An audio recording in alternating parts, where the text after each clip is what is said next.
삶의 행복을 주는 이야기 2월 9일입니다. 세상이 우리를 알지 못함은 그를 알지 못함이라고 요한은 말합니다. 그는 곧 예수님이지요.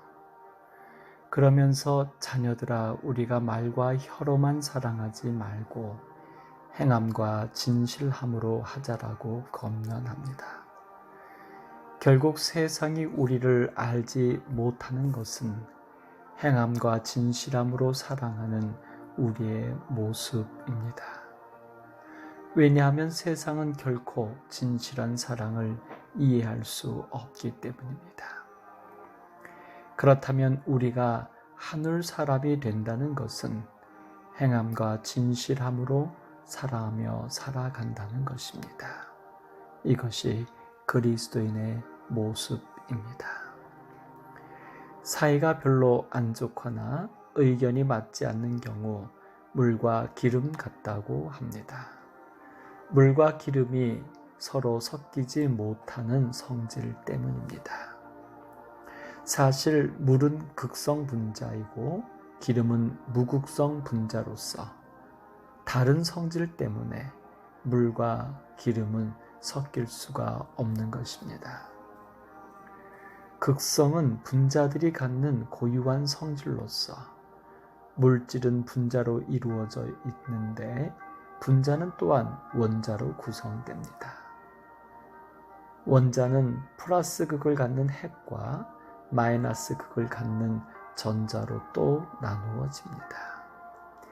그리하여 전자와 핵의 힘이 균형을 이루지 못하고 한쪽으로 끌려가려 하는 것이 극성 분자이고 양쪽의 힘이 균형을 이루어 이동이 없는 것이 무극성 분자입니다.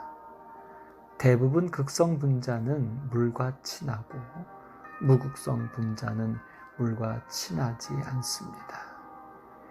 이렇게 기본 성질이 다르기에 물과 기름은 그대로는 섞일 수 없는 것입니다. 그리스도인도 이와 같습니다.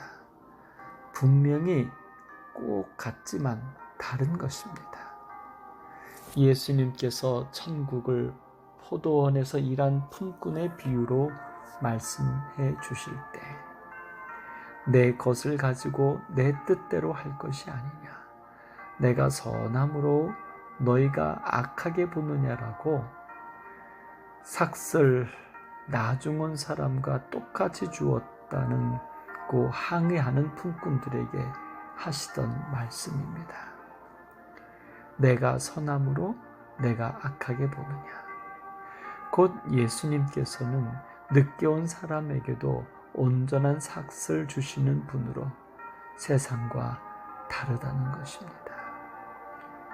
예수님은 이것을 내가 선함으로라고 말씀하고 계셔서 선은 곧 베품이며 사랑임을 알 수 있습니다. 바로 하나님의 자녀들이 세상에서 섞이지 못하고 드러나게 되는 것 또한 바로 행함과 진실함으로 행하는 사랑 때문입니다.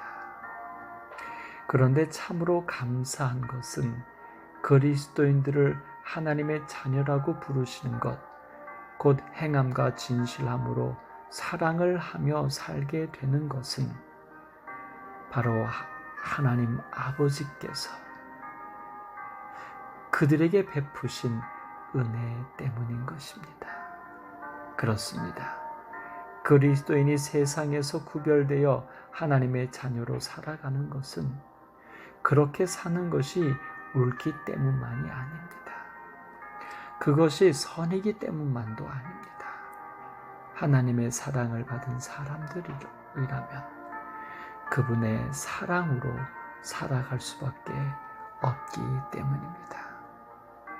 그러므로 참된 브랜드는 만드는 것이 아니라 주어지는 것입니다. 하나님의 사랑을 통하여 하나님의 자녀로 불리워지기를 소망해 봅니다. 삶의 행복을 주는 이야기였습니다.